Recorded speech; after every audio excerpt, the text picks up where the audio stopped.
Okay, Johnny, it's good to see you again. Happy to see you.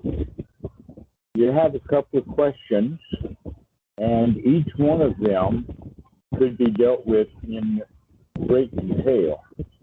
That would take longer than just one talk. So putting them both together in one talk may not do proper justice to either one.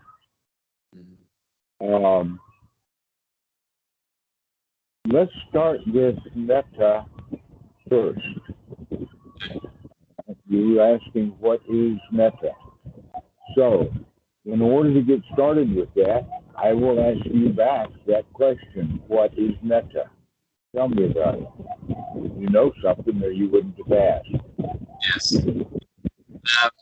Well, my understanding of Metta is that it's a practice that one cultivates to generate a kind of caring and compassion towards ourselves and others and all beings, in order to present ourselves with a pleasant mind, a peaceful mind, a mind filled with passion, that will allow us to, in a way, be free from feelings of aversion, anger, hatred, those feelings that we might have towards people and all kinds of things that we have. And all right. Okay. So, now that you've given me that description, what's your question?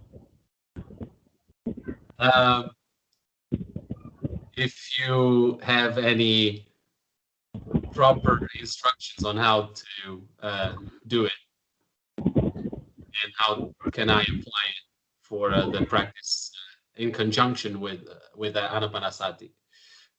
The answer to that question, actually, and it's the proper answer, is no. Okay.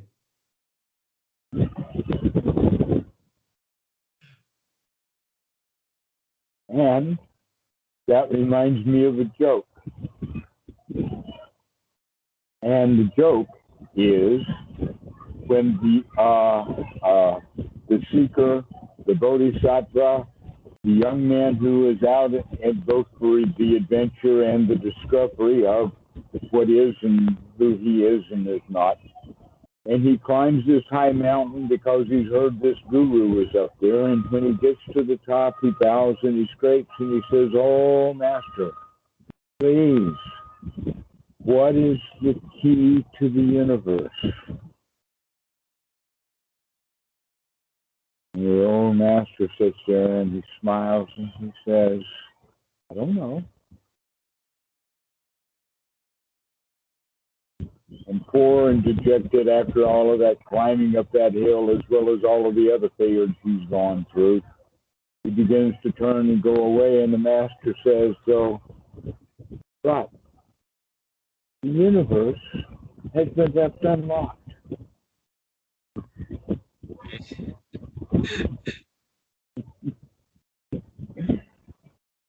So this is where we're going yet. You asked the question, how do you practice Metta? And the answer to that is no. Why? It's because you've got cause and effect backwards. You think it's locked and that you want the key to unlock it. Okay. Actually, you've got it kind of backwards in the sense that Metta is not something that you practice to get to an end. Metta is the result of other correct practice. Mm-hmm. Therefore, yes. When you ask how does one practice Metta, the answer is no. You don't practice to get Metta. Metta is the outcome of other practice.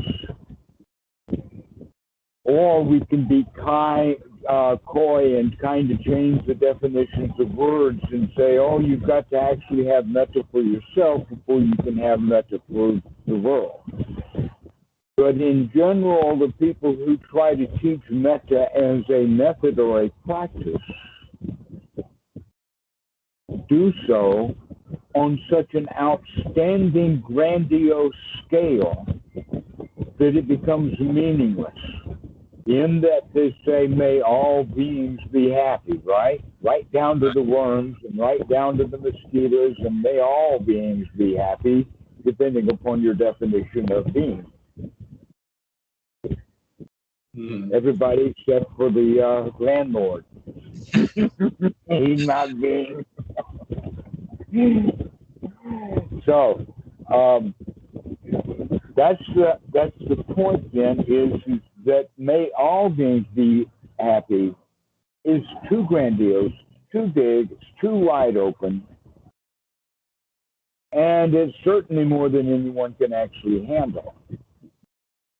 And so, in a way, because basically what we can say is by practicing metta, we're actually, in a way, taking a vow against something that we could call as anti-metta, and that you're not able to live up to it, and so we're constantly in the state of grasping and clinging because we've set goals that are too high that we don't meet. And so it's precisely out of that loser's mentality or that victimhood, the one who is not successful is the one who will ask the kinds of questions that we're talking about today. Okay. So let's look at metta from in another direction, in the sense that let's forget about it altogether and go back to anapanasati, especially with the perspective of gladdening the mind and the perspective of the Eightfold Noble Path of removing unwholesome thoughts and putting wholesome thoughts in the mind. Okay? And that the best way to do that is by paying attention to what's happening right here, right now. If we become skilled at that, there will be times when there's another human being that's right here, right now with us, such as on a Skype call, or maybe the guy comes to the door, or you go to work and you meet people along the way and whatnot like that, and they become part of the reality of the moment that we've really got a great handle on because we're only thinking wholesome thoughts. At that point, we're going to treat those people with metta because that's the attitude that we already have. I see. It's not something to be practiced, it's the outcome of the fact that we are practicing being in the present moment in a joyful, wholesome way. And that in fact we can go around living our whole life like that. There is never a reason to go off into misery. And that in fact that when we go off into misery, that's probably really dangerous territory. An example of that is the easiest way to get killed by a cop is by acting really uptight around him and afraid of him. That's what happens, okay? We create the sense of fear, and the cop picks up on that fear. Just like a barking dog will only bark at those people who act afraid of the dog. If they're not afraid of the dog, they don't care so much about it. So we actually create the environment that we're in. So if we already are living in a happy, joyful, friendly environment within our own mind, and when we're walking around, we actually exude that wherever we go. Yes. This is what it's all about, is called mudita. Mudita is referred to as sympathetic joy or sympathetic vibration.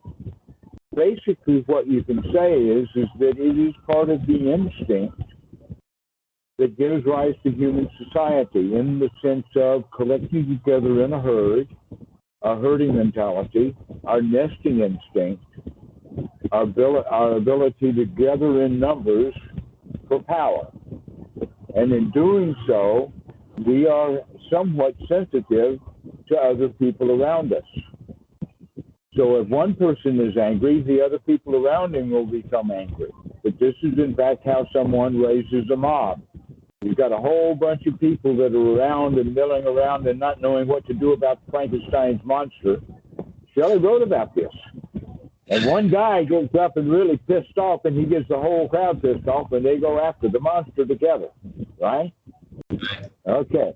The reason for this is because of this quality that the Buddha knew all about. In fact, it was well known at the time, and that is the social interaction that the psychologists were studying, in the sense of whoever feels the biggest wins. So if my anger is bigger than your joy, then my anger will win over your joy, and your joy will defeat and deflate, and it'll slink off, or it'll stand up and try to protect itself and get angry too. And then where's your anger? Where's your joy? Right? This is what happens. But if your joy is greater than my anger, then you will subdue me, and I'll become joyful also. So in that regard, this is what we mean by sympathetic vibration, and we can see that it actually has a physical way, even though we don't quite understand it. But it has to do literally with vibration. You sit a well-tuned violin down in an empty room, and then you have a trumpet player come in, and he's going to play the note A. And then he walks out of the room, and you walk into the room, and you can still hear that note A because the violin is continuing to play that note. Sympathetic vibration. We did that in school. I mean, it was such a cool thing to do. To make another instrument go off. Guess what? Now we can do that with humans. Okay. Any note that you have that you can play on your own, I can make you play it. With skill, right? Knowing that you have that control also, how do you want to go around dealing with the world? And how much of it do you want to have? Because if you really have a very, very powerful, self-confident, radiating joy so that you know that you can handle anything and you take care of anything that way, then that's how people are going to react to you. Right. Yeah, I see what you mean. Right. And it's a very, very powerful position to be in. In fact, that's exactly the right word for it. And that's why it's called that. And the name of it in Pali is Idiyapada. And the word pada means like the foundation, like the Satipatthana. You can hear that pada in there. All right. That's exactly the same thing as pedal or pedestal. And it refers in the Indo-European language system as the footing or the foundation. Okay. So what is the foundation of power?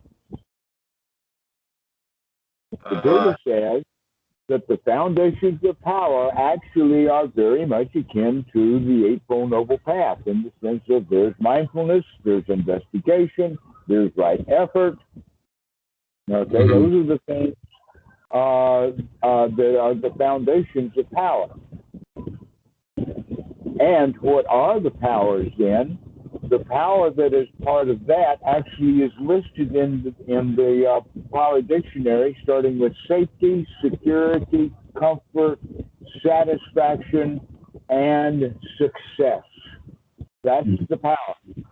And when you have that in great abundance, then you have it as in a form of wealth. Okay. And you live a very, very wealthy life. And you exude power. And people like that around you. They would really, really rather have you being always in a good mood than you being just ordinary and go into sour moods from time to time. Like more often for them than for you.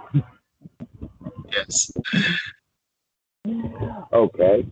So now that we know of the power of mudita, that's how we begin to operate with the world in the sense of karuna or compassion. And that compassion then is not the word of compassion that we have. In fact, the English language word empathy or even sympathy would be better than compassion. Why? Look at the word, and you see calm is the Latin word for with, and then you have the other word is what? Passion. If you have compassion for someone, that means that you feel with them. You join them in their pity party, and you have a pity party too. And a lot of people find a lot of gratification in that. And in fact, we talk about it in the sense of misery loves company. Yes. Yes. Yeah. So now you know what we're talking about. And another way of thinking of it is that somebody just fell overboard. What do you do about it? There you are. They're in the water. We don't look around for the life raft to throw them. We just jump in with them. And now we got two people drowning. But that's okay because we're clutching and clinging to each other. Right. And we can call that a pity party. Playing the mutual game of ain't it awful. My son died, your daughter died, oh, ain't it awful. Boo-hoo. And everybody feels mutually bad. That's that same, in fact, mutual vibration right there. That's the mudita in that compassion. All right? But if we are wise, instead of jumping in, we can just merely throw them a life raft and pull them out of it. But we have to have a firm anchor, a firm foundation in joy. Otherwise, they'll pull us in, which is their intention all along anyway. Yes, it is. Because misery loves company, and misery loves to stay miserable. Misery don't want to be joyful, and so misery is going to resist your joy. Yeah. It's very hard once one is in a state of misery, that kind of misery. It's very hard to like make the effort to be joyful or to be even receptive to any joy or anything at all. So I suppose that's why you got a hill to climb with your joy. You can't do it with a teaspoon of sugar. You got to have a whole bucket full. Maybe a forklift, a big shovel. You got to dump joy all over them until they're drowning in it. And that may take some effort on your part. Okay? To find a way in, to sneak in. To get close and dump some joy juice. So I suppose that's why it makes sense. So, like, for example, like I think it was, I don't know, like someday this week, like Friday or not Friday, maybe Thursday or Wednesday, I don't know, something like that. I was feeling really joyful and happy at work, which is very rare. and it was actually so overwhelming that like it felt, I don't know what it felt like, but it felt very overwhelming. And so everybody that I interacted with at work, it felt very different. Everybody was talkative and smiling, which is very rare in Finland because people are very reserved to themselves and quiet and all that stuff. So there was a very different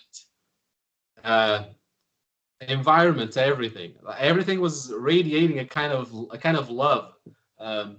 Even inanimated things like the piece that I was working with and stuff like that. There was a very intense beauty in it.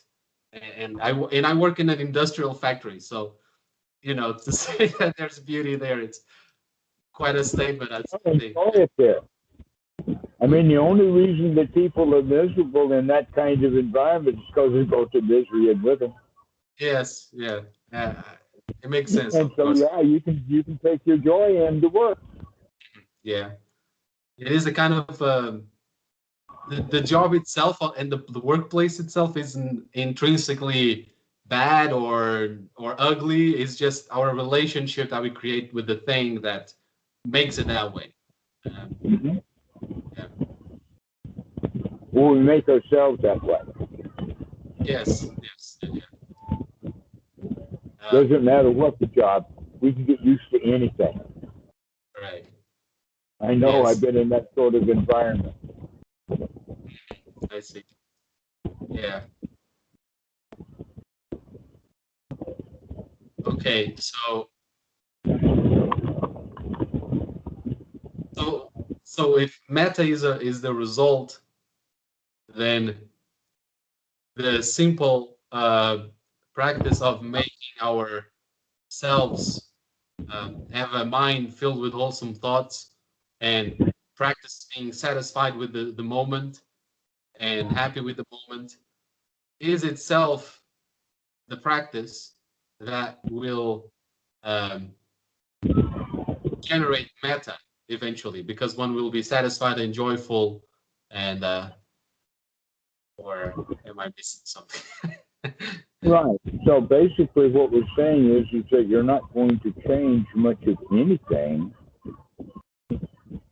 that's on the outside that you aren't already practicing and changing on the inside. But this is the whole point about seclusion, is that we get away from the world. Then when we get away from the world, we can clean out the interior. Once we get the interior cleaned out really well and you really have that confidence, now you can go back into the world and deal with the world quite delightfully. Now you're in the world, but you're really not of the world. Well, how do you know that? How do you know that your state is from? It's coming from not external sources, but it comes from the practice of being satisfied on the inner side of things. Because for example, also this week I had some news about something that I might be really excited to participate in real life, some news, and I was very excited because of it as well. And then the entire thing got postponed for next week, and then I realized how much I was clinging to this idea of this thing, and then I noticed that the entire happiness and joy thing went down a tiny little bit, not too much, but it went down a little bit. But I still remain like pretty happy. Like I've been pretty happy for a while.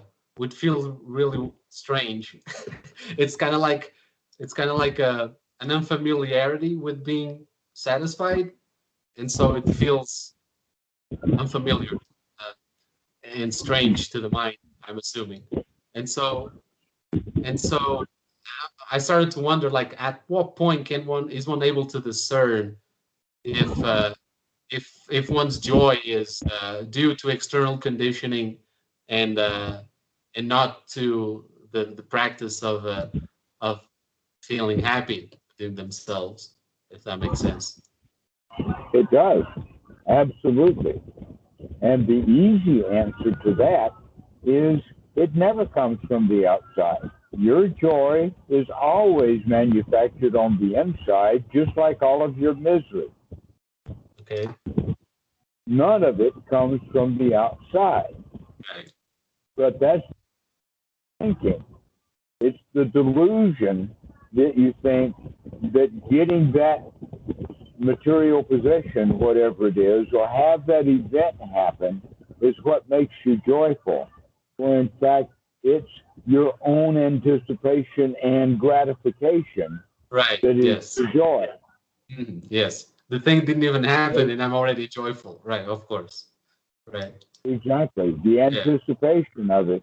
Now, that leads to the question about the fact that there are two kinds of hunger and happiness, or actually two kinds of happiness. The happiness that depends upon hunger and being fulfilled with that hunger.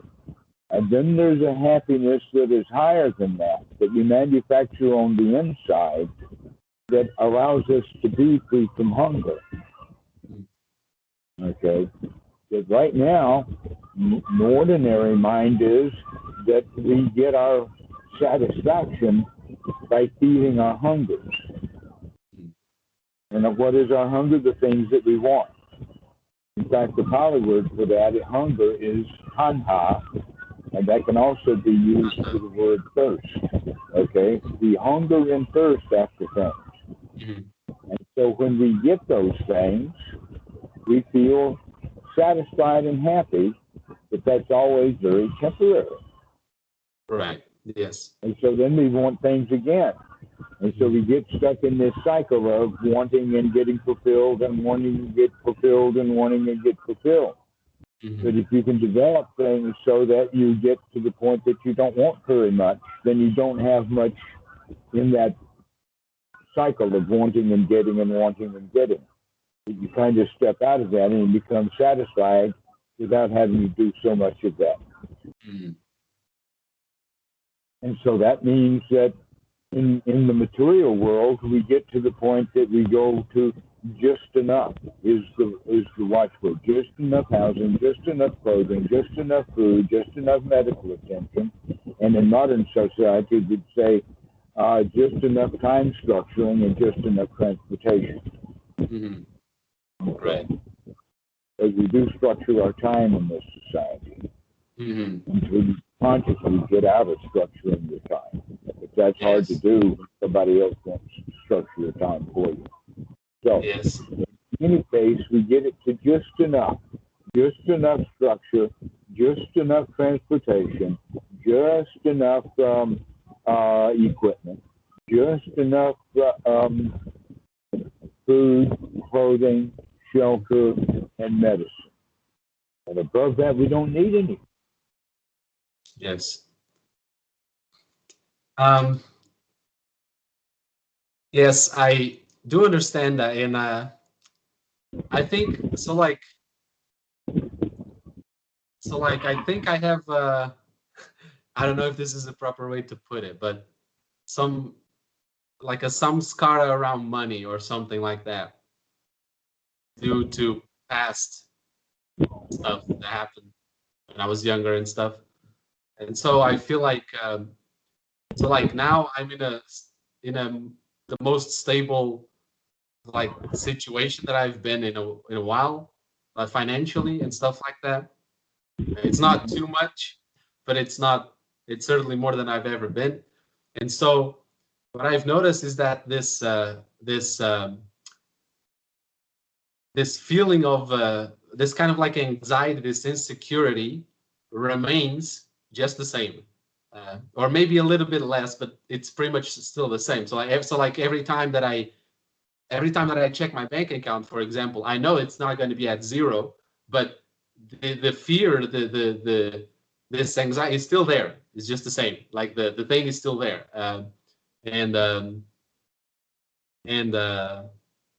yeah, I don't know. It reminded me of what you were talking about, and like even though that makes sense, it's tough, I think, for me because, well, for me, for a lot of people, I suppose, but yeah, I'm not sure how to deal with it because there's this intrinsic fear always present of like, what if something happens? What if and like I have people like, for example, my mother is sick and she doesn't work, she doesn't do anything, and she lives in another country, and I'm paying for everything for her too. So I'm sustaining her and myself alone. And so you go around thinking about all the stuff that could go wrong. Yeah, exactly. Yeah, that's quite a habit. Yeah, it is a habit. Of course, yeah, it is. How are you going to change that habit? Because that's actually what you're asking me about, and that is just to see the thoughts that you have of anything that can go wrong is an unwholesome thought. Yes, it is. Right. It is. And look at what state you get yourself into about the bank account and about mom and about any and everything that could go wrong, even though you probably think it's not going to go wrong. Well, if it's not going to go wrong, then start telling yourself, oh, I don't have to worry about things. Things are probably not going to go wrong because they don't anyway. You're not living in reality when you keep looking at all the stuff that could go wrong. Right. Yes. Let's get real. And so it's just a practice, right? It's just a practice of. You have to practice because you've gotten yourself into the bad habit. Yeah. The bad habit, what is that? The bad habit of figuring out things that go wrong. And why would you wonder what could go wrong? Is because underlying that is a feeling of insecurity. Yeah, of course, right. So it's time to begin to look at that too, and to start telling yourself, hey man, you don't have anything to worry about. Nothing is insecure. You're okay. No place to go and nothing to do. You'll be all right. Right. You'll be all right. Everything's fine. And start addressing that fear. This is part of the reason why we want to take a deep breath. Is to relax and let that fear drain out. Right. Yeah. And it's so only when you let go of that fear can you allow the joy in that you want to pump up to give to other people in the form of metta. Right. But it's not because you want to give them that. It's because you want some inside. You want to get rid of that fear. So we got to start addressing the fear in the sense of confronting it. And the way to confront it is in a nurturing way, to confront it in a nurturing way. Say, hey man, there's nothing to fear about. There's nothing wrong. There's no problem here. Everything's all right. Everything's fine. Right. Yeah, this kind of a gentle and tender way. Relax. Everything's all right now. Right. Yes. This should be part of your anapanasati practice, if not the practice. I mean, these are all just wholesome thoughts, one wholesome thought after another, to reassure yourself that everything is fine. This is the building of that power that we were talking about not long ago, the idiopata. How can you have power and presence in public if you're not actually in there generating that power? You got to pump this stuff up. You got to get it going. You got to pay attention here. Right. Yes. So if all mental states derive from me, both good and bad, I can generate the good ones as well at will. It might take a bit of practice because I don't have any practice of generating good stuff. Precisely. That's why sati is so important. You got to wake up. You got to remember. You got to do it. Yeah. Speaking of sati, my sati off the cushion, it's been so good. I feel like, especially at work, it's been really, really, really good. But on the cushion, it's becoming worse. So, I can't. Sorry about that. You hear me? Yes, I can. Okay. I'll repeat then what I was saying. I was saying that you mentioned sati, and my sati outside of the cushion has been really good, especially at work. When I'm at home, it gets a bit worse, but I still have my meals and all that stuff. With I practice attention and all in all that way, but at work is many times in most situations, but on the cushion in formal practice, it's getting worse. I think it's getting much worse, and sometimes I'm completely lost in thought for a long while, and only then I realize, well, this is the segue right into your second question then, this restlessness. Yes. About. But in that regard, I have to congratulate you for actually beginning to see this restlessness. Yes. Yes. Most people, they work really hard to escape it and to not watch it. And when they do see it, they call it anxiety or stress or worse. But in the Buddhist literature, we call it restlessness because we can't find any rest. And yet right there in Anapanasati, the whole show is about relaxation, rest, peace, tranquil, equanimity, bliss, None of that is this stirring restlessness. So going back to that whole thing about wanting things and getting it fulfilled and wanting things and getting it fulfilled, that is actually fueled by restlessness. Okay. It's fueled by it. Mm-hmm. Okay, the underlying fuel of restlessness is, or anxiety below that, is again fear. That's what's at the bottom of it. And how it manifests itself is that because underlying this is a fear so subtle that I don't understand, but I do know that it is fear because it kicks off the fear mechanisms of fight and flight. That in fact, the restlessness is a fight that you've got to get into that doesn't exist. It's the feeling that you've got to do something. Yeah, it is a kind of like a constant preparation, a constant anticipation for possible dangers that might happen. A life and death encounter. Yeah, exactly. Yeah. Mm-hmm. And that life and death encounter doesn't exist in our society now. Yes. But it is an old mechanism that at one time was an instinctual mechanism that kept people alive. Yeah. All right? But now our society is such, and has been since before the time of the Buddha, that we don't need that kind of reaction, and that in fact in our society it's inappropriate to behave the way we feel, causing an internal conflict. That we literally have taken the body out of the jungle into the city, and yet when we bring the mind into the city, that's what creates a concrete jungle. Yeah. That's kind of a spoof, isn't it? Right. And really the jungle is not in the city, nor is the city in the jungle. No, it's the mind that's in the jungle. It's almost like the story that you can take the boy out of the country, but you can't take the country out of the boy. Well, in this case, we can take forgive the joke, but you can take the jungle bunny out of the jungle, but you can't take the jungle out of the bunny. Right. Yes. That takes something new. In fact, that's what takes anapanasati, is to get this jungle out of the mind, which means that now we have a mind that's sharp and controlled enough so that we don't operate by instinct.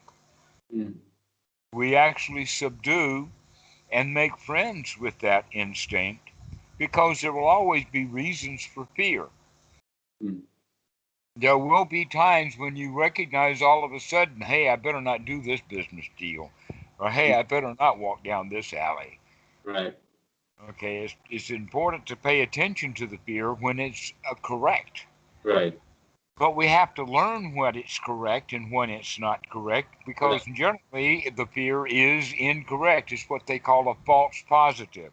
This mechanism is too finely tuned so that any truck going down the road sets off our seismometer as if it was a earthquake.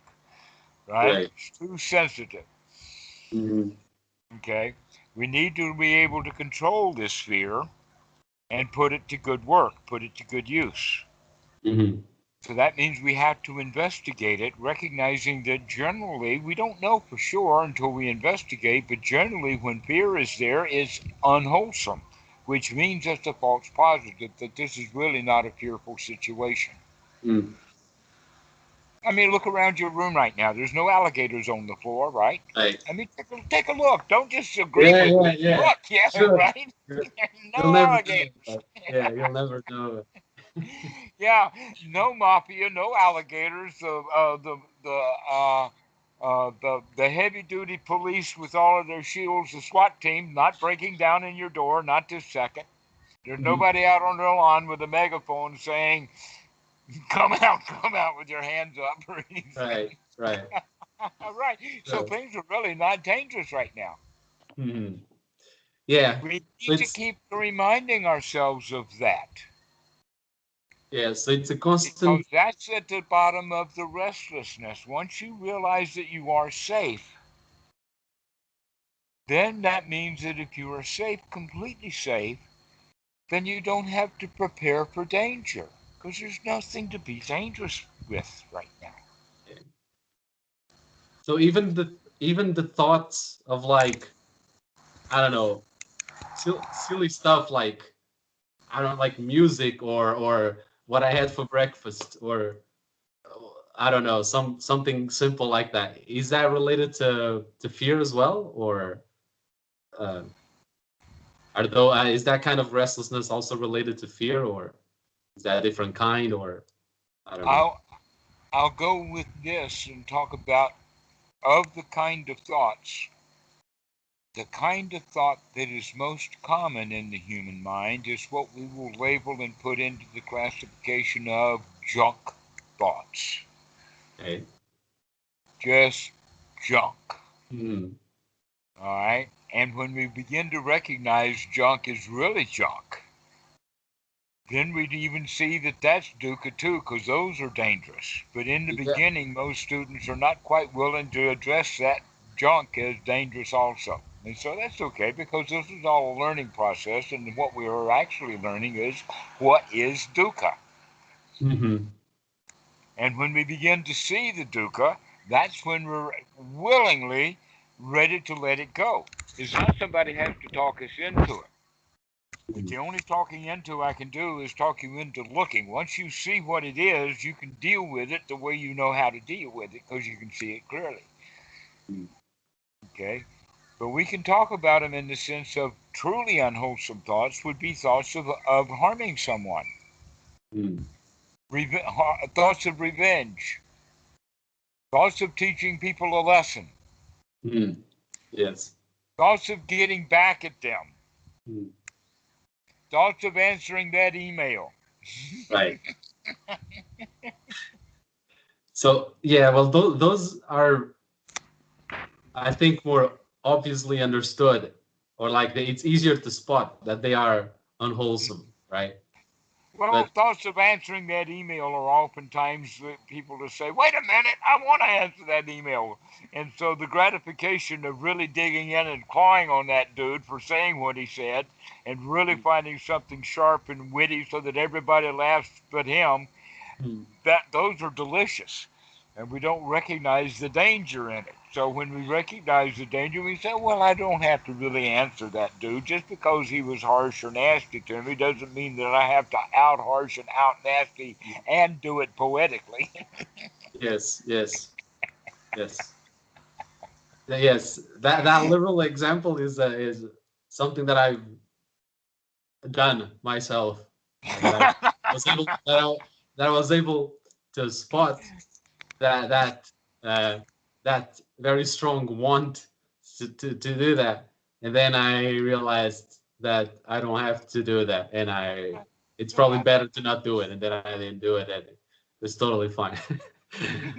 uh, okay.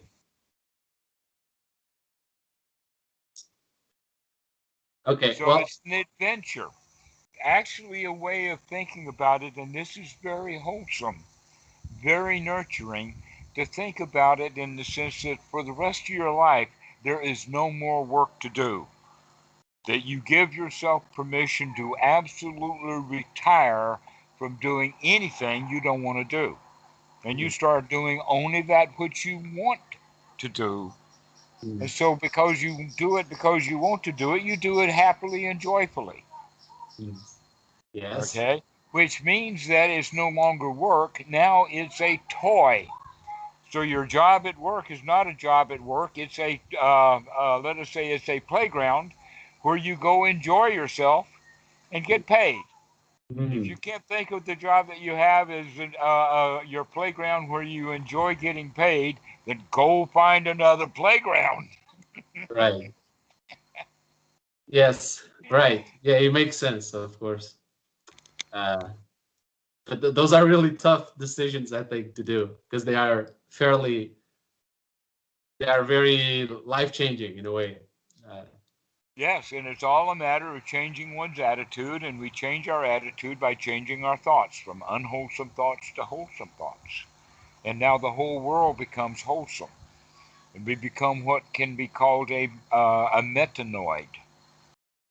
A metanoid. Yeah, metta, right. A metanoid. What is a metanoid? Well, it's exactly opposite of a paranoid. What is a paranoid? The paranoid thinks that the whole world is out to do him harm, but a metanoid believes that the whole world is out to do him joy. I see. Yeah. Yeah, you can find joy everywhere you look. You can find pleasure there. Yes. A friend of mine says, find inner peace and you'll find world peace. Yeah. If the world's okay, there's no problem. The world's fine. Yeah. The world is fine. Yes. Yeah, it's okay. Yeah. Of course. Yeah. It is just our judgments, our interpretations of the world, our connections that we do. Our jobs to do. Yeah. It's all of the undone work. You oughta, shoulda, woulda, coulda, gotta do this. And until you get it done, as long as there's world poverty, you can't be happy. Yeah. You know, there are children in Yemen who are suffering. Yeah. How can you possibly be happy? Yeah, exactly. Yeah. Right? You hear that mentality? I've actually seen that in print. Yeah. I used to be like that. I used to be like that. And I know people who are still like that. Uh-huh. Yeah. Well, that means that I've got a pity party. You've got to have one too. Here, I'll give you a pity cookie, and you eat my pity cookie so you can feel bad too. How dare you feel good? Yeah. It's a perpetual and an act of perpetuating and sustaining the suffering, the dukkha there, and spreading it to everyone and everything. Yes. Okay. So go ahead. The entire process of changing unwholesome thoughts into wholesome thoughts alleviates the issue.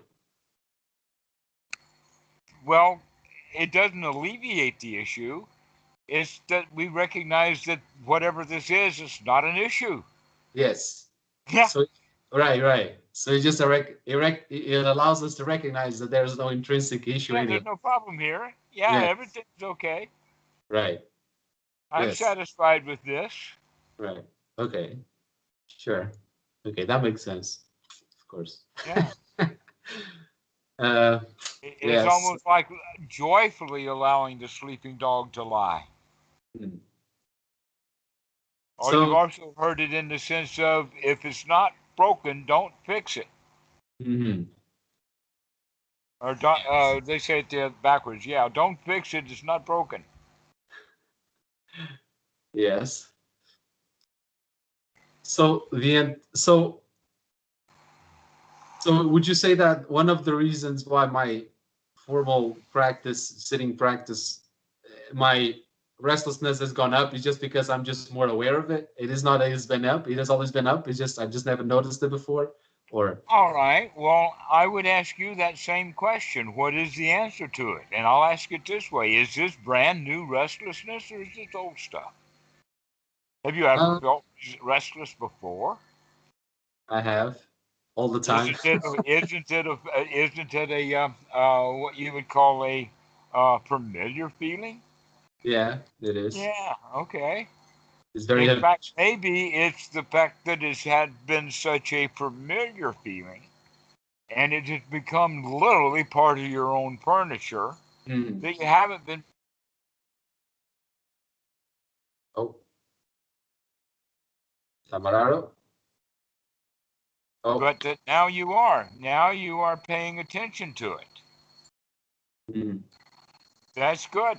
It's because this stuff is kind of hidden away as part of the furniture, and yet it's such a big piece of furniture that it actually has a major influence on our lives. Sometimes it's like the elephant in the room, and we completely ignore it intentionally. We kind of know it's there, but we won't admit that I don't want to deal with it. But now with mindfulness, now that you're beginning to pay attention, that's exactly what we're doing here, is we're taking a look. doing an inventory over and over and over again. This is one's right view. So congratulations. Yeah. You're either going to see something that's been there all along. Yeah. It comes and goes, I think. Like, I've noticed this before, but for some reason, well, I guess I wasn't practicing this, like, Anapanasati or Shamatha in any way for a while. And so maybe that got weaker, and that's why I kind of, and now it's like getting more apparent again. Okay. Okay, so I think that helped. I'll try to implement that into my practice. Okay. Well, one last point then, and that is that begin to notice the connection between the restlessness and the feelings associated with that, and the thoughts, both how quick and how fast and what, but mostly what kind of thoughts happen that make you restless, because you literally talk yourself into it. Mm-hmm. And it's good for you to recognize what kind of thoughts that you have that bring on restlessness, so that you can get to those thoughts and change them before they grind in the restlessness. In other words, earlier and earlier in the process you get, the easier it is to take right effort to throw that stuff out. Yes. Yeah. Okay. If I'm already like too deep on it. Once you get to the point of you're so restless that you're literally pacing the floor, that's a bit late. Yes. Sure. Okay. That's when the man really gets worried. Is when he starts pacing. Do you think like reducing stimulation, like I don't know, like music or social media or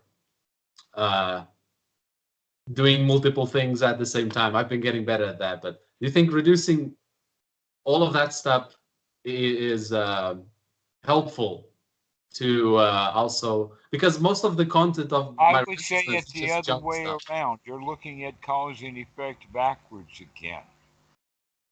Yes. The more satisfied and the more wholesome you become, the less interested you are in any of that kind of stuff. Okay. And so it kind of naturally becomes less important. So media stimulation, not so important anymore. Right. So there's a natural disengagement with it will start happening. No need. Okay. You can Makes see sense. that in fact I feel better than the folks who are doing this. And you begin to look for more and more wholesome things to do. Yes. Okay. So do you have the last times that we spoke, I forget to ask this today. I remember. Do you have anything that you would like to recommend for me to see, like a video or a book to read or something? I don't know if you have anything, or if you want me to read anything, or if that's fine. Yeah, I've got a recommendation. Read the book of Joni. Okay. I'm not sure what that means, but just to investigate myself. Right. Yeah, investigate, to look. I would also recommend a few suttas, and that I would also recommend Bkikkhu Buddhadasa. Some of the stuff that he has to say, the way that he phrases it, often really impacts people. His books upon, in fact, I was thinking of one when we were talking, and that is his book on hunger and happiness. And you can Google Bkikkhu Buddhadasa and get the whole range of stuff that's available in English. Only a small part of his talks have been translated into English, but most of them have been transcribed into at least the Thai language. So the Thai language library of his work is vast. I see. Okay. So what are the sutras then? A good one to start with would be the Anapanasati Sutta, number 118 in the Majjhima Nikaya.